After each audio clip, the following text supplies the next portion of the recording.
Les microzymas. Le professeur Antoine Béchamp, né en 1816 et mort en 1908, contemporain et rival du chimiste Louis Pasteur, a passé la majeure partie de sa vie à étudier les microzymas.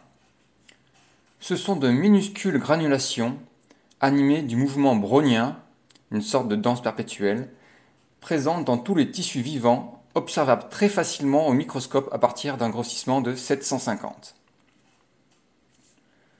Chaque microzyma est quasiment éternel. Béchamp a retrouvé des microzymas vivants dans des fossiles de plus de 12 millions d'années.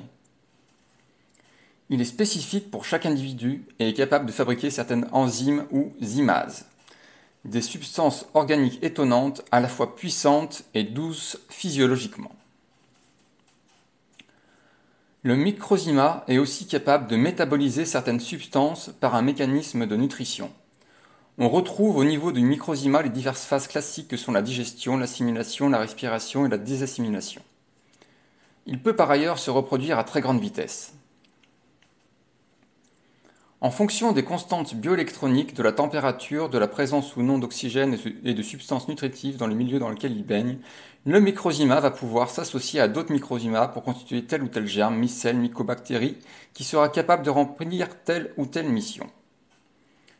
Il peut aussi construire des fibres complexes en réunissant des protéines. Par exemple, la fibrine du sang comporte 95% de protéines pour 5% de microzymas. C'est le microzyma qui construit les cellules, puis les tissus, les organes et enfin les organismes complexes. La maladie est en nous et non pas hors de nous. La maladie résulte d'un changement des fonctions des microzymas. Un microzyma morbide peut redevenir normal. Pour conclure, nous pouvons dire, comme Antoine Béchamp, rien n'est la proie de la mort, tout est la proie de la vie.